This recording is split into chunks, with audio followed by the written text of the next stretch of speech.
terima kasihlah sebab dah sudi melakukan bersama-sama ya untuk projek ni Dr. Irda.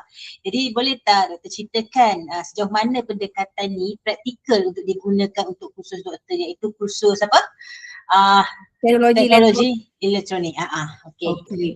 Okey, terima kasih juga untuk pihak Dr. Laili dan tim kerana menjemput saya dan pelajar-pelajar saya lah untuk menyertai, untuk turut terlibat sama dalam grant ini. Kalau kita tahu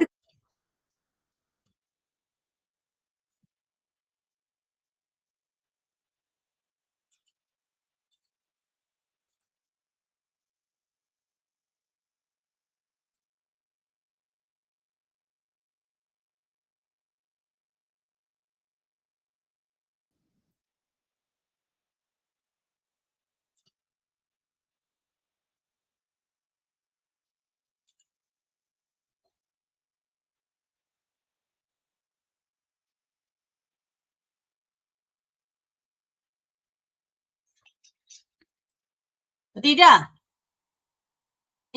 Saya tak dengar lah suara. Kejap dia tiba-tiba dia buat ni lah, dia jadi dia okey balik. Tadi kenapa? Tak tahu, dia tiba-tiba jadi dia unmute. Nanti kau tekan apa tadi tu. Okey lah, teruskan. Okey. Tak dengar sampai mana? Awal. Okey.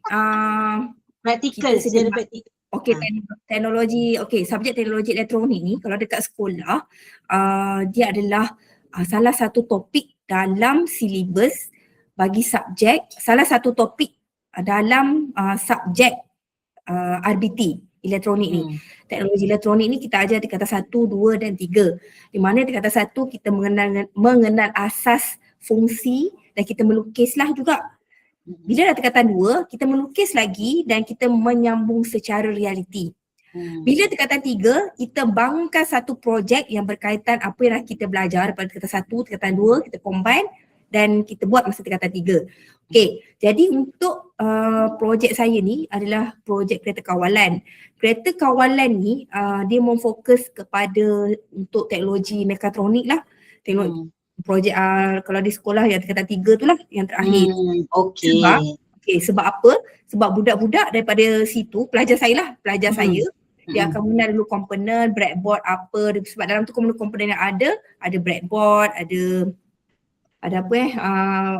USB port, ada tayar motor, semua tu lah, nak menggerakkan Bluetooth semua kan. Jadi dia akan belajar lah benda-benda tu dan dia akan ada litar simulasi lah. Daripada litar tu di akhir ni disebabkan kita dah banyak dengan dia face to face. Jadi projek ni dia lebih banyak kepada non face to face lah. Non face to face dia kita ada panduan, bukan orang kata non face to face tu dia buat je sendiri. Dia kena betul ke apa, tak ada. Dia dah ada nota. Dekat sini kita nak ajar dia orang belajar menggunakan nota yang disediakan dan end up tu produk tu berjaya tak? Untuk projek ni produk tu bergerak lah. Bergerak menggunakan Android masing-masing lah. Jadi bila dia berjaya menggerakkan kereta kawalan tu menggunakan Android masing-masing, maksudnya dia berjaya lah daripada tapi sebenarnya nak sampai ke arah kejayaan tu dia ada banyak cabaran. Kadang tayar sebelah tak jalan. Kadang dekat handphone dia sepatutnya ke kiri tapi dia ke kanan. Sebab sambungan dia punya sambungan wire pada motor dia tu kosong. Yang kiri patut ke kanan patut ke kiri. Lepas tu sambungan Bluetooth pula, daripada Bluetooth ke telefon.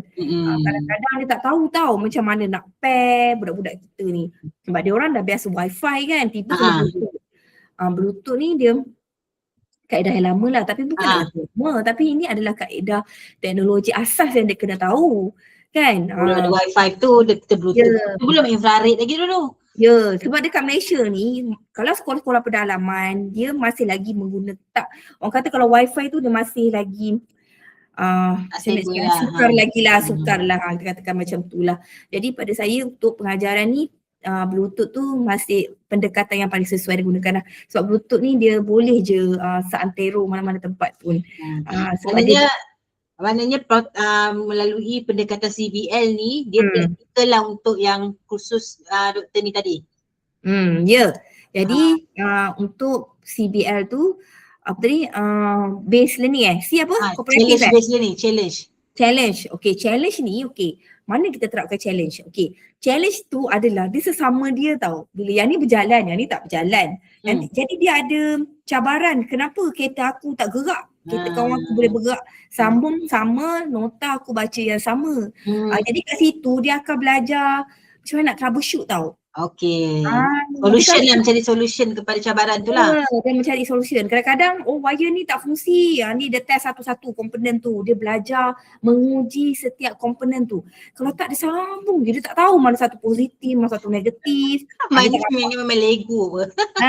Dia main belajar, dia main macam buat je kat mata tu. Buat je dan harapan dia akhir bergerak. Tapi kadang-kadang tak pun, tak berjaya. Jadi kat sini dia ajar cara-cara menguji lari lah. Menguji lari dalam challenge ni. Bila dah siap pula dia orang akan bertanding siapa paling laju pula. Maknanya kita boleh set juga lah kelajuan kereta tu. Dia tak ada bateri je sebenarnya. Bateri siapa paling power. Ada macam tu je. Dia tak ada set pun. Jadi sepanjang doktor melakukan projek CBL ni, mana aspek yang doktor rasa paling mudah waktu melaksanakan tu? Waktu handle projek tu? Paling mudah solder lah kot. Sebab soldering ni kita nak tunjuk dekat budak cara nak solder dari macam mana kaedah teknik solder kan. Waktu teknik-teknik tu doktor ajar waktu fasa yang mana? Engage ke? Kan kita ada 3 fasa kan? First tu engage, kedua tu investigate dan last kali tu act. Jadi yang bahagian solder tu yang bahagian mana? Bahagian investigate kot. Okay, investigate. Dia investigate lah sambungan dia tu. Dia nak patri tu kan. Patri dia tu betul-betul ke? Betul supaya ada pengaliran arus yang mengalir kan. Kadang dia sikit tak jalan pun benda tu. Macam try and error lah kiranya. Lepas tu bila itu satulah. Lepas tu yang kedua sambungan Bluetooth pun sama juga. Daripada phone ke kereta. Itu yang fasa, semua kat fasa investigate tu fasa investigate lah sebab dia dah nak uji lah benda lah tu dia boleh berjalan ke tak sebab dah siap kan benda tu kan. Segi yang paling mencabar pula bagi doktor waktu fasa yang mana? Mencabar tu nak sambung polariti tu lah dalam kereta tu. Kereta tu kan dia ada motor. Motor tu nak sambung positif negatif semua tu dia kena betul lah sambungan yang betul. Kalau tak sambungan yang betul kereta dia terbalik lah. Kiri kanan, kanan kiri macam tu lah. Itu fasa mana pula? Engage lah kot. Engage, kalau engage tu kalau ikutkan kita orang mula-mula lah. Kiranya kita nak bagi dia orang faham tentang konsep lah. challenge kita tu. Kita nak tahu polariti dia. Okay. Jadi bagaimana pengalaman doktor apabila melalui ketiga-tiga fasa tu? Bermula dengan engage, investigate and then act dalam pengajaran tu. Pengalaman saya? Adakah doktor ikut flow rangka tu kan? Mula dengan engage, lepas tu buat bagi student investigate sendiri.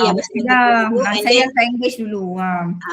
Kalau ikut pengalaman, saya dah bagi nota tu, diorang akan buat. Tapi, nota tu berdasarkan modul ke? Memang saya punya. Tapi buku hari tu tapi dalam DSKP pun ada benda tu. Okay. Jadi memang saya akan bagilah dekat diorang benda tu. Dan diorang akan tengoklah. Tapi kadang diorang buat tak berjaya pun. Jadi pada saya yang mencabar fasa nak pengujian yang akhir tu lah. Kenapa benda tak bergerak. Kan? Saya akan troubleshoot lah. Last kali budak tak boleh, budak dia akan tak boleh juga. Last kali, jadi kita akan duduk sama-sama, kita akan tengok.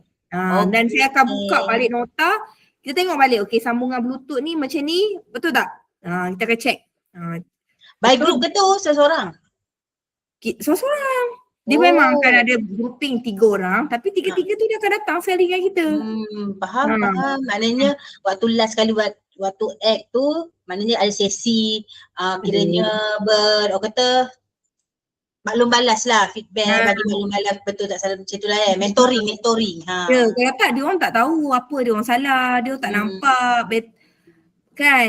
Contoh macam Bluetooth dia ada kaki penerima dengan kaki penghantar, kadang dia tersilap sambung, penghantar pergi penerima pergi penghantar, dia keliru daripada tu. Jadi kat situ sesi pembelajaran lah, dia dah buat tak dapat. Lepas tu kita troubleshoot sama-sama, dia pun dah troubleshoot dengan kawan-kawan dia pun tak berjaya dan dia pun jumpa saya di akhir, memang semua akan jumpa saya. Dia akan jumpa dan saya akan tanya satu-satu macam mana penyambungan sehingga berjaya. Dia macam tu lah. Jadi adakah kerangka ni memudahkan ataupun menyukarkan lagi perancangan doktor sepanjang mengajar khusus tu?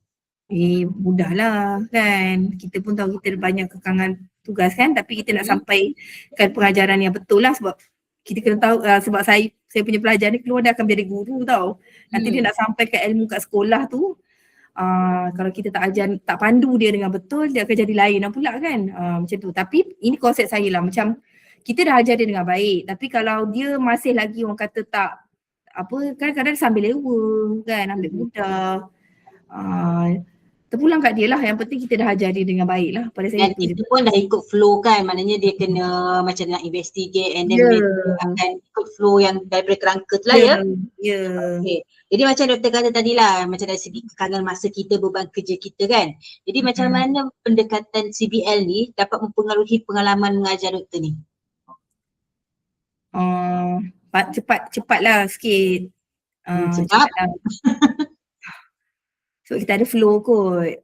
Okay, maknanya kita dah plan start minggu tu kita buat apa lah macam tu? Ya, kita dah tengok start minggu tu kita nak kena buat apa, kita kena ready apa. Kadang 14 minggu tu tak semesti kita kena buat kelas 14 tu, kadang-kadang budak ada aktiviti, kita pun ada aktiviti satu hal, budak sendiri tu pun dia kadang ada program kan, cuti lah, apalah kan. Tapi diorang dah ada orang kata milestone kan, maknanya kena buat apa, dia orang boleh independent learning tak bila kita buat benda macam ni? Boleh, dia boleh independent learning. Tapi di akhir kita yang kena guide dia balik. Betul. Itu je. Jadi part mana yang paling memerlukan masa dan juga tenaga doktor?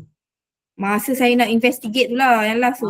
Yang last evaluate. Ya, kadang satu kelas macam baru ni, satu kelas sebab saya yang baru ni tak tahulah mana, tapi pada saya pelajar keliru lah kot. Pelajar sendirilah pada saya, pelajar generasi Z tu sendirilah. Kenapa? Kan? Pada saya kan, mengajar budak, dia tengok tahun lah, Betul, rezeki lah batch tu kan, kadang dapat batch kadang dapat yang mondom, macam tu lah. Kadang-kadang sebab saya tahun ni dia sebab 30 orang lah, tahun ni dia tak banyak. Dia sedang-sedang lah, half-half je lah. Dia tak ramai SEM ni, kalau sebelum ni ratus-ratus. Kenapa sikit sangat kali ni? Tak faham lah macam mana struktur dia orang ubah, tak tahu siapa yang ubah. Struktur baru dia ubah, jadi SEM ni ambil satu grup lah. Satu grup je. Satu grup je lah. Apalah, kita boleh lah fokus sikit kan. Okay. Sama je kita ni kan. Kerja lain pula. Kita tengah ajar subjek lain pula, elektrik. Jadi dekat bahagian mana yang doktor jemput yang pakar rujuk tu? Saya jemput yang masa akhir tu lah. Yang masa akhir, masa saya troubleshoot kan. Okay, masa saya troubleshoot, okay diorang dah siap, nanti diorang akan hias kereta diorang. Nak tengok lah yang hias tu. Saya tak gambar. Masa fasa hias kereta tu lah yang saya minta pandangan panel tu lah. Apa yang perlu kita buat lah untuk tambah baik. Macam tu lah. Yang di samping hias tu termasuk dengan susunan komponen-komponen tu punya sambungan lah. Orang tak ikat. Sebab komponen tu atas board tu dia ikut kreatif masing-masing kan. Ada letak gam kan. Ada yang macam tu je. Wire panjang-panjang kan. Kemasan dia. Betul. Okay. Itu semua tu lah. Kita tengok kekemasan nama dia. Betul. Kekemasan dan kreativiti. Di akhir. Ada yang dalam rubrik tu? Lupalah ada kot. Dah baca belum? Ada. Rubrik sendiri ada kepulasan. Ada. Okey, jadi adakah pendekatan ni dapat meningkatkan keyakinan doktor sebagai tenaga pengajar lah dalam aspek pengajaran ni? Dah berapa lama mengajar lah? Oh, kalau dekat USI ni dah 8 tahun dah. Kan, dulu kan dekat poli? Politeknik 19 tahun dah total semua. Jadi macam mana? Maksud pengalaman tu yakinlah, mestilah yakin ni kan? Yakinlah. Saya tengok je saya dah tahu dah. Kalau dia kata tak boleh sambung tu saya dah agak dah apa. So dari aspek keyakinan tu, aspek apa? Pengajaran ke, pentaksiran ke? Yakin dari aspek pengajaran kot saya rasa. Saya lebih kepada pengajaran lah. Pentaksiran tu bergantung pada pelajar. Cuma kita boleh tengok lah pelajar tu dia memang orang kata ada motivasi dengan semangat lah kan. Kadang-kadang dia orang ni ada pelajar saya tu, tapi pas semester ni tau, semester sebelum ni, ada tu dia dah buka kereta dia tu sampai 3 kali tak boleh gerak. Okey. Dia sampai cakap kat dia, awak ingat balik kalau ada pernah mengumpat saya ke apa ke, minta maaf dengan Allah. Jangan minta maaf dengan saya lah, saya minta maaf dengan Allah. Balik buat, dia kata macam tu. Sampai saya tahap macam tu saya cakap. Esoknya dia cakap dah boleh sambung lah, dah berjaya jalan. Saya rasa awak tahulah dosa awak apa. Saya sampai cakap macam tu kat dia. Dah 3 kali tak jalan, kawan dia semua terror tu tolong dia pun tak mahu juga. Lalu dia salahkan kita. Dia kata ni semua salah doktor. Salah pula. Sabar sebelah berlapik juga lah cakap betul kan. Buat yang kalau ni dia mahu dia ni. Juga. Betul tu. Okay. Cuma nak tanya juga, sebelum kalau sebelum ni ada tak pendekatan ataupun projek strategi pengajaran yang Dr. Ida selalu amalkan? Tak adalah kot. Adalah kiranya pukul rata je. Saya lebih salah pemudah cara lah. Tak Ida saya lebih memudah cara. Maksudnya benda tu ada, saya akan explain dalam bahasa mudah untuk budak-budak saya faham. Okay, sebab CBL ni more kepada pemudah caraan juga kan. So dia relate lah dengan yang Dr. amalkan ni kan. Okay, jadi sepanjang pengalaman untuk khusus ni, semester ni je ya. Jadi pengalaman yang paling bermakna sepanjang pendekatan yang Dr. ingat lah. Ada tak momen-momen yang diingati? Kalau tahun lepas ada. Budak-budak tu celebrate birthday saya. Ini semester ni lah. Semester saya ada budak international tau. Oh, okay. Jadi dia boleh adapt dengan rupanya budak international saya tu dia semester 6 kan. Semester 6 rupanya dalam kelas tu tak ramai orang nak bercakap dengan dia. Saya ingat selama ni dia orang dalam kelas tu apa kata interaction each other tau. Yelah 30 orang je kan. Rupanya budak Ali tu dia banyak belajar sendiri. Jadi saya dapat temui yang dia tu sebenarnya alone masa buat projek tu lah. Okay. Masa buat projek tu baru saya tahu yang dia ni sebenarnya banyak explore sendiri. Orang lain tak terangkan pun kat dia. Betul saya tanya kat orang lain kenapa? Dia kata tak pandai bahasa Inggeris. Saya pun jadi Allah macam mana lah korang nak jadi cikgu. Kalau mengajar Ali tu daripada mana? Pakistan. Oh Pakistan. Ke Ali tu yang tak boleh cakap bahasa Inggeris? Tu budak-budak kita. Okey je kita cakap bahasa pasar dengan dia pun dia faham je. Budak kita lah. Yang tak nak budak kita yang tak ada keyakinan. Jadi macam mana benda tu boleh mengubah interaksi doktor dengan kawan-kawan, dengan pelajar ni? Dengan pelajar saya selalu cakap lah kita ni hidup bukan dengan satu bahasa je. Saya kata kena ada banyak bahasa. Saya kata kalau tiba-tiba kurikulum sekolah berubah kita kena semua cakap bahasa Inggeris. Jadi masa tu dah macam mana saya kata tu kan. Kena pandai lah saya kata. Lepas tu yang kedua pada saya dia orang kena ada teamwork lah sebab dia orang dah semester 6. Tak kenal lagi kawan dia tak orang kata semester 6. Kan punya selama ni dia kawan dengan budak lelaki tu seorang, Ikhwan tu je. Yang lain tu rupanya tak bercakap pun dengan dia. Yang si Ikhwan tu pun cakap pun dia tak berapa nak pandai sangat cakap. Tapi si Ali ni dia ada usaha lah. Dia selalu WhatsApp saya lah. Jadi saya baru tahulah cabaran ni yang budak international ni tengok dia ada kawan dalam kelas, rupanya dia tak ada kawan. So Ali ni dia group dengan si Ikhwan tu ke? Tak? Dia group dengan Ikhwan tu. Okey, jadi dalam Tapi saya group check lah Kak satu-satu sebab saya nak dia orang ah, semua pandai. betul. Dia orang yang group ni buat yang inovasi tu je, kategori IAS tu je. Tapi penyambung lah tu Okey. semua satu kena sambung. Cukup ke yang hari tu beli Tak beli cukup. kan beli tu 10 je? Memanglah tak cukup. Tak apalah sambung ni. Okey, Ha, tapi menggunakan alat yang sama jugalah. dengan sama. Ha. Okey, jadi untuk cabaran utama lah yang doktor hadapi lah sebagai pensyarah, terutamanya dalam aspek pengajaran bila run projek tu dalam semester ni. Hai. Nak run Budak lah dia suka buat last minute lah pada saya. Okey. Kita dah bagi 2 minggu awal tau. Nak Ada bagi dia komitmen belajar lah komitmen. Sebab benda ni dia melibatkan non face to face. Kita tak boleh ajar budak tanpa ada pengalaman dia menyambung dulu. Sebab bila dia dah ada pengalaman, dia dah lalui, dia dah tahu mana. Kalau kita tunjuk dulu teori, okay tapi first bila dia orang dapat kotak tu, dia orang saya dah terangkan juga awal tu kan dapat mana satu motor, mana satu tayar, penggerak, mana satu body dia. Memang saya akan terangkan walaupun dia orang tak ada pengalaman lagi. Itu memang first step saya lah. Cabaran komitmen budak lah suka buat last minute. Lepas tu dia tak boleh nak troubleshoot tu, dia dah tak jumpa dah apa benda yang kena buat. Alright. Okey, jadi apakah cadangan penambahbaikan yang akan doktor laksanakan untuk masa depan? Berdasarkan pengalaman run projek CBL ni kan, apa penambahbaikan yang boleh ditambah? Apa nak tambah? Engage dah bukan investigate kan. Sepanjang proses je lah, sepanjang proses tu ada mungkin kalau sebelum ni 3 orang group je ke, nak lagi tambah ramai ke ataupun ada komponen lain yang doktor nak tambah ke? Saya nak tambah lah sikit.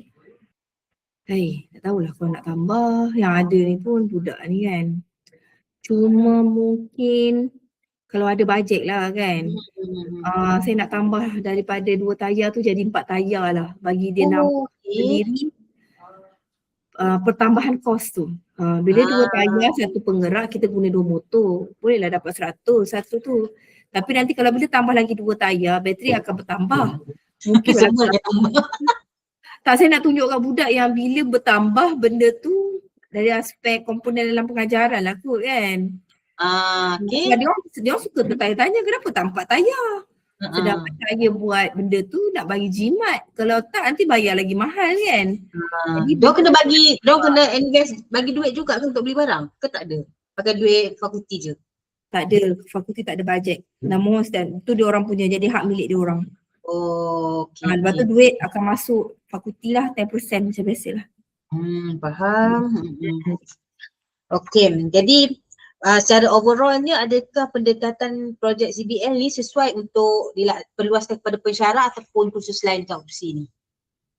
Boleh lah, kos-kos yang melibatkan permainan kan. Tak permainan juga, kos-kos yang macam membaca pun okey juga kan, teori kan, supaya kalau macam sejarah tu dia nampak lebih jelas kan, penubuhan lah apa, jajahan lah apa tu kan. Cuma kita kena kreatif lah macam mana kita nak sampaikan benda tu supaya benda tu dia tak jadi chalk and talk saja dalam kelas kan. Budak-budak sekarang tak boleh kan macam tu. Dia ada hands on jugalah kan, maknanya pelajar tu cari sendiri maklumat. Dia kena juga. Kenapa benda tu terjadi, memang kena buat. Tapi kita lah pensyarah ni yang kena fikir macam mana kaedah tu supaya benda tu terpandu. Kalau tak kita sendiri pula yang akan berfikir kan. Kita pula yang akan, bila dia tanya kita soalan, kita pula yang akan jadi ragu-ragu kan. Kita lah kena pandu dia orang. Macam tu lah. Jadi untuk projek ni, satu hasilkan kereta tu lah. Okay. And then apa lagi bahan assignment dia orang? Kena buat report ke, ada video ke? Dia ada report, dia ada quiz. Okay. Dia ada quiz, dia ada pembentangan. Pembentangan tu face to face lah, tak ada record apa-apa lah. Tak ada, face to face. Dia kena bentang satu apa yang dia dapat, fungsi-fungsi setiap komponen tu apa kan. Kalau kita bagi dia soalan suka sikit lah, kalau benda ni kita pusing dia jadi apa. Dia boleh jawab lah. Sebab dia dah troubleshoot kan. Dia mesti boleh buat. Kalau dia buat, dia mesti tahu, boleh tanya. Asal macam kuis kan. Kuis mesti boleh jawab sebab kuis memang base pada kereta tu. Berapa Ah. vote, votan semua kan. Okay lah macam tu. So tu sajalah kot yang saya nak dapatkan Okay. input daripada PM Dr. Ida. Terima kasih banyak-banyak dan insyaAllah lepas ni kita kata kita akan buat modul kan. Jadi saya haraplah nanti Dr. Ida dapat bagi saya punya contoh-contoh hasil belajar and then sinopsis and then perancangan yang hari tu kita buat tu yang dalam slide tu. Ingat lagi tak? Ada yang hari tu lah. Okay, insyaAllah nanti bagi Itu satu. And then nak minta tolong Dr. Ida blast lagi sekali lah yang pasal dekat student yang pasca CPL tu. Sebab setakat ni daripada bagi hari tu. 8 orang je yang respon. Cuba buat tengok yang latest yang selepas Walaili post dalam grup tu yang tulis 2 tu. Saya dah ada hantar sekali lagi ada orang. Berapa? Tengah 8 orang. Berapa je? Ya Allah pula sabu malas. Okey saya hantar lagi. Dia kata soalan yang sama doktor memanglah sebelum dengan selepas. Ni ambil yang sebelum tu tak apa. Dia itu ramai 13 orang jawab. Okeylah yang pasca ni kita nak dapatkan yang lebih untuk yang pasca Nanti Lali bagi dekat dalam WhatsApp kat Ida. Yang pasal pensyarah punya survey pun kita Ida terisi dengan yang pelajar punya. Okey, boleh. Thank you so much. Bye. Bye. Bye. Take care tau.